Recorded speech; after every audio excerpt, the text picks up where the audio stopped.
بسم اللہ الرحمن الرحیم وبہ نستعین اما بعد والذین هم عن اللغو معرضون صدق اللہ مولانا العظیم اللہم صلی وسلم وبارک علی آل سیدنا محمد النبی الکامل وعلی آلہ کمال نہایت لکمالک عدد کمالہ صلی اللہ علیہ وسلم۔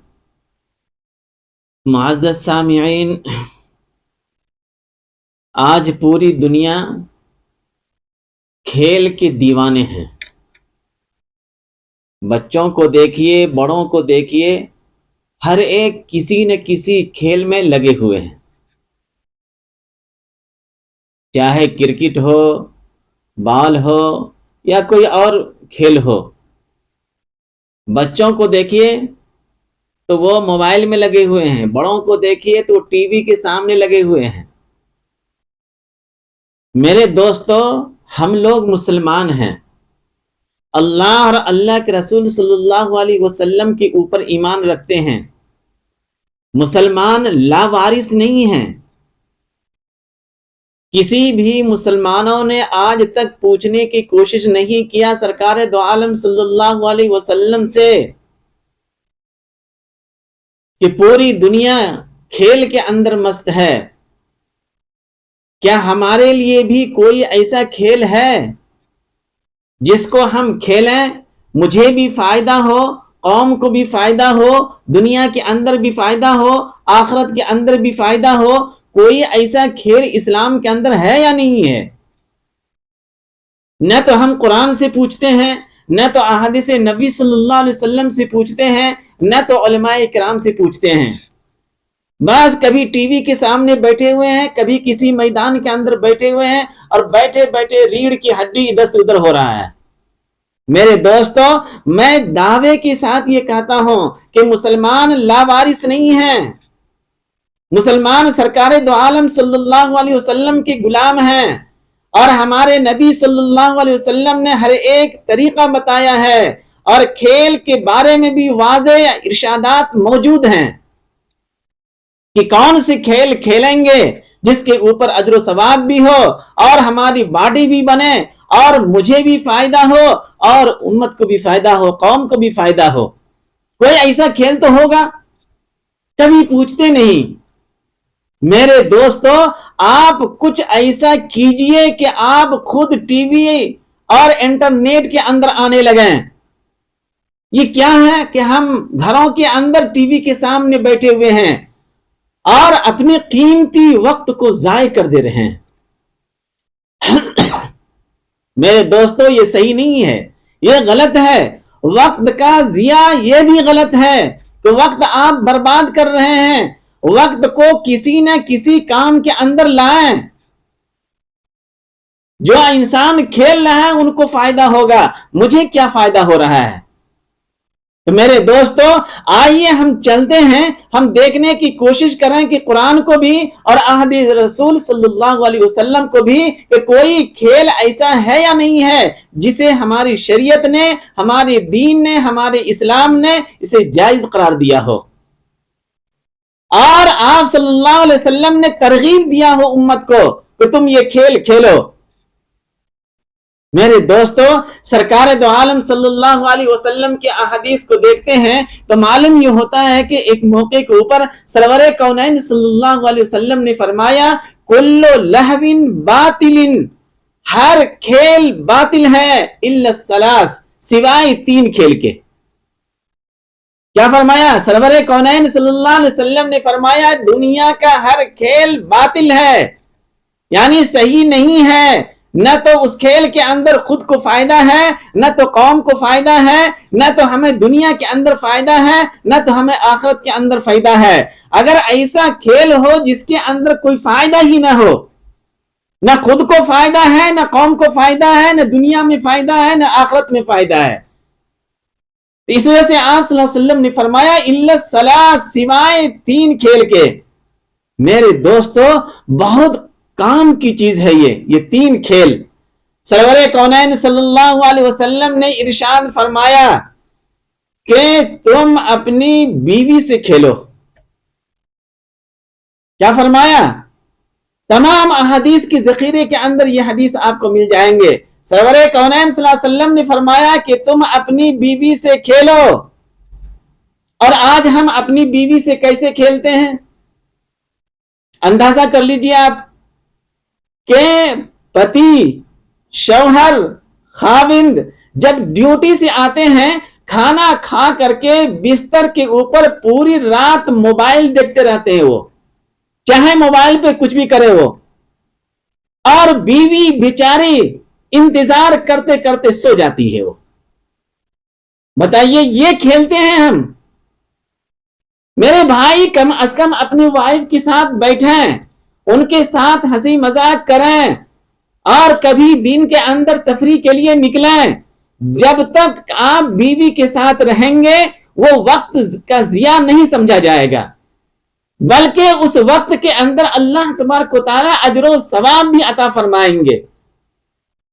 بہت ساری بیوی اپنے شوہر سے اس وجہ سے طلاق لے رہے ہیں اور خلا کا مسئلہ سامنے آ رہا ہے، اور بہت ساری جگہ ناجائز تعلقات کے مسئلے آ رہے ہیں۔ یہ اس وجہ سے ہے کہ ہم نے سرور کونین صلی اللہ علیہ وسلم کی اس فرمودات کو، ارشاد کو بھلا دیا۔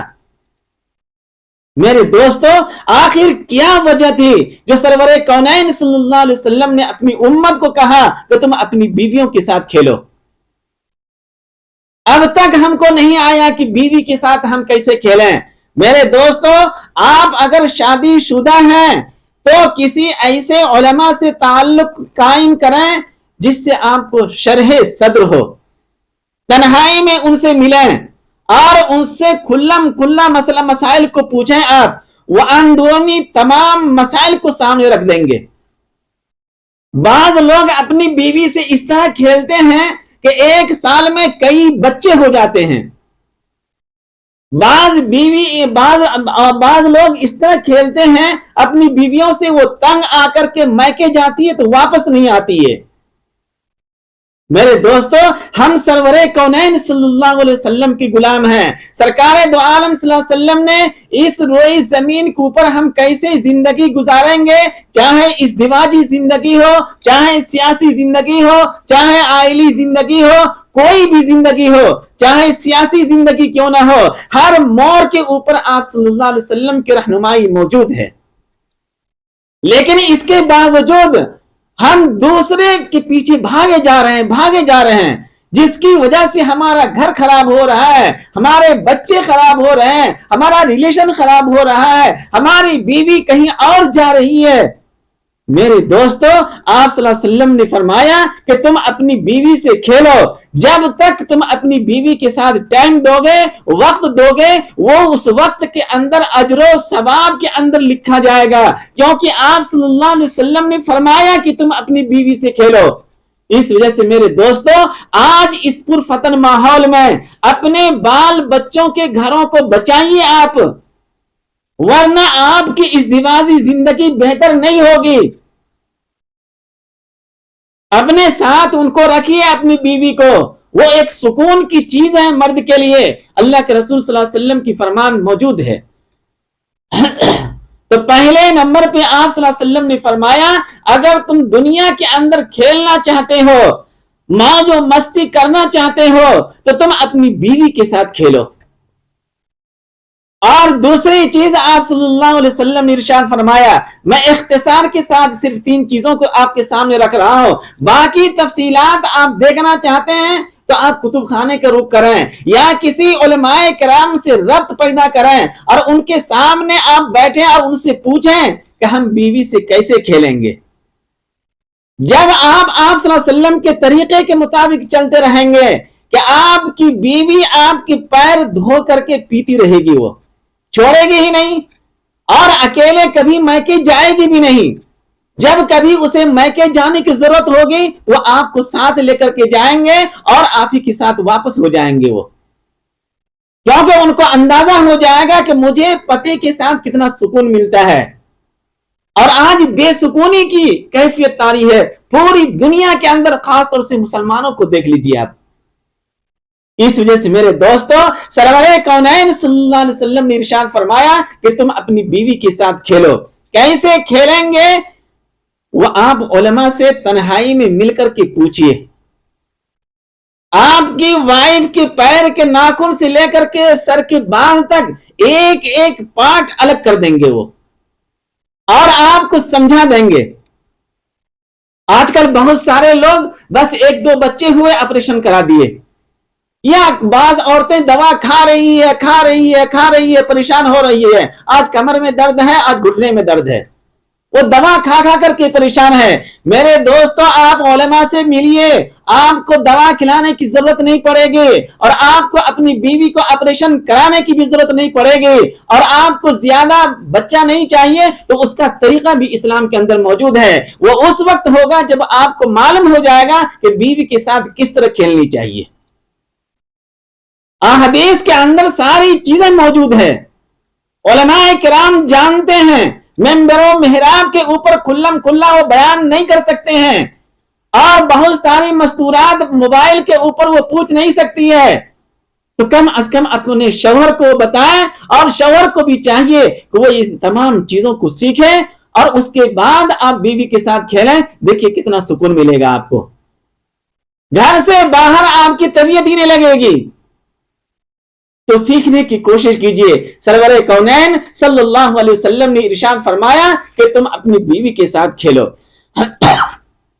دوسرے نمبر پہ آپ صلی اللہ علیہ وسلم نے ارشاد فرمایا تم گھوڑے کے پیٹھ کے اوپر کھیلو. کیا فرمایا؟ گھوڑا جانتے ہیں نا، گھوڑے کے پیٹھ سے کھیلو. تم گھوڑ سواری اتنی تیز آنی چاہیے کہ جب کبھی جہاد کی ضرورت پڑ جائے، جب کبھی جنگ کی ضرورت پڑ جائے، جب کبھی اعلی کلمت اللہ کی خاطر جان دینے کی ضرورت پڑ جائے تو آپ تیار رہیں.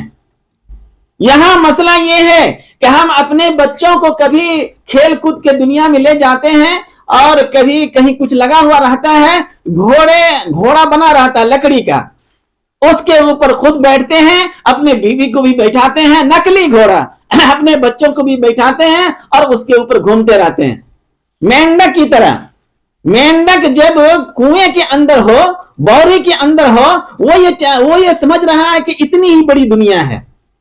جب کبھی وہ باہر آ جاتا ہے تب وہ دیکھتا ہے وہ اتنی بڑی دنیا ہے یہ. میرے دوستو، مینڈک مت بنے، آپ مرد بنے. آپ کھیلنا چاہتے ہیں تو پہلے نمبر بیوی سے، دوسرے نمبر پہ آپ صلی اللہ علیہ وسلم نے فرمایا تم گھوڑے کی پیٹھ کے اوپر کھیلو. اتنی تیز سے گھوڑ سواری آنی چاہیے کہ کبھی ضرورت پڑ جائے تو بغیر لگام کے، بغیر زین کے آپ اتنی تیزی سے چل سکیں کہ جیسے کہ ہوائیں چلتی ہے. 400-500 کلومیٹر کی رفتار سے آپ چلتے رہیں گھوڑے کی پیٹھ کے اوپر، اور گرنے کا سوال ہی پیدا نہیں ہوتا ہے. یہ کب ہوگا؟ جب ہم سیکھنے کی کوشش کریں گے. کہیں بھی اس طرح کے اندر جائیں، جیسے کہ پارک وغیرہ ہوتے ہیں، زو پارک وغیرہ، وہاں پہ ہوتے ہیں گھوڑے وغیرہ، تو آپ کچھ روپیہ خرچ کر کے وہاں پہ سیکھنے کی کوشش کیجئے، اور اپنے بچوں کو بیٹھانے کی کوشش کیجئے. خود بیٹھیے اس کے اوپر، یا نہیں تو آپ کسی دیہات علاقے میں ہیں، گاؤں کے اندر ہیں، تو ایک گھوڑا پالیے آپ. آج لوگ یہ سمجھتے ہیں کہ بڑی سی بڑی گاڑی کے اوپر بیٹھے ہوئے ہیں. چاہے آپ جتنی مہنگی گاڑی کے اوپر بیٹھ جائیے، مرد اس گاڑی پہ اچھے نہیں لگتے ہیں. متنبی ایک شعر کی کتاب ہے، انہوں نے اپنے شعر کے اندر کہا ہے کہ مرد کہاں اچھے لگتے ہیں. فرمایا انہوں نے مرد گھوڑے کے پیٹھ کے اوپر ہی اچھے لگتے ہیں. مرد کی عزت یہ ہے کہ وہ گھوڑے کے پیٹھ کے اوپر سوار ہو. اور فرمایا انہوں نے سروجی سابحتی کا لفظ وہاں پہ موجود ہے، اور فرمایا کہ اتنی تیزی سے، جتنی تیزی سے کسی سمندر کے اندر پانی کی رو بہتا ہے، اتنی روانی سے گھوڑ سواری تمہیں آنی چاہیے. یہ آپ صلی اللہ علیہ وسلم نے ارشاد فرمایا. کہاں ہیں ہمارے مسلمان؟ کسی مہنگی سے مہنگی گاڑی کے اوپر بیٹھے ہوئے ہیں، اور بازو میں وائف کو بیٹھائے ہوئے ہیں. وہ سمجھتے ہیں کہ بس عزت کی چیز یہی ہے. یہ عزت نہیں ہے سوائے ذلت کے. اللہ نے اگر آپ کو دیا ہے، گاڑی دیا ہے، تو بنگلہ دیا ہے تو اس کی آپ عزت کیجئے، اور اللہ اور اللہ کے رسول صلی اللہ علیہ وسلم کے سامنے رکھ کر کے اس کے اوپر بیٹھیے، ورنہ اس کے اوپر عزت نہیں ہے۔ مرد کی عزت، مرد کی شان، مرد کی قوت ظاہر ہوتی ہے گھوڑے کی پیٹھ کے اوپر۔ آج دیکھ لیجئے مسلمانوں کو کون ایسے ہیں، اللہ ماشاء اللہ کوئی ہوں گے جو گھوڑے کو پالتے ہوں گے۔ گھوڑا ہم شہر کے اندر بھی رکھ سکتے ہیں، شہر کے اندر بھی رکھ کر کے ان کو سواری کر سکتے ہیں، لیکن گھوڑا خریدیں گے نہیں، کوئی مہنگی سے مہنگی گاڑی خریدیں گے، اس کے اوپر لوگوں کا دھیان جا رہا ہے، جبکہ سرور کونین صلی اللہ علیہ وسلم نے ارشاد فرمایا تم گھوڑے کی پیٹھ کے اوپر کھیلو۔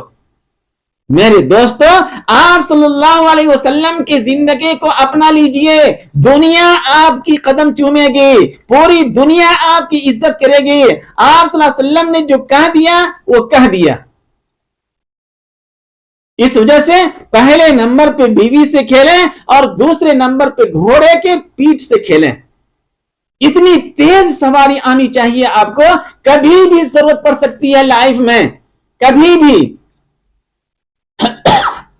میرے دوستو، گھوڑے کے اوپر سواری کرنا، میں سمجھتا ہوں اس کے لیے دل اور گردے کی بھی ضرورت ہے۔ گردہ، ایک انسان کے اندر دو کرنی ہوتے ہیں نا، دو گردہ ہوتا ہے، دل تو ایک ہی ہوتا ہے کسی کو بھی، لیکن بعض لوگوں کو خاندانی گردہ ملتا ہے۔ ہاں، ان کے دادا بھی گھوڑ سواری کرتے تھے، ان کے باپ بھی کرتے تھے، اور ان کا بیٹا بھی کر رہا ہے۔ اس وجہ سے میرے دوستو، آپ اپنے بچوں کو جہاں بائک سکھاتے ہیں، جہاں آپ اپنے بچوں کو 4 پہیے کی گاڑی سکھاتے ہیں، جہاں آپ اپنے بچوں کو پائلٹ بنانا سکھا رہے ہیں، وہیں آپ اپنے بچوں کو گھوڑے کی پیٹھ کے اوپر کھیلنا بھی سکھائیے، تاکہ آپ صلی اللہ علیہ وسلم کی سنت بھی ادا ہو جائے۔ اور جب کبھی ضرورت پڑ جائے، کبھی بھی لائف میں ضرورت پڑ سکتی ہے، جیسے کہ ہمارے علماء کرام نے انگریزوں کے زمانے کے اندر دیکھیے، چٹائی کے اوپر بیٹھنے والے یہ علماء کرام جب ضرورت پڑ گئی تو گھوڑے کے پیٹھ کے اوپر بغیر کسی زین کے، بغیر کسی لگام کے بیٹھے اور چلتے رہے۔ تاریخ اٹھا کر کے دیکھ لیجیے آپ۔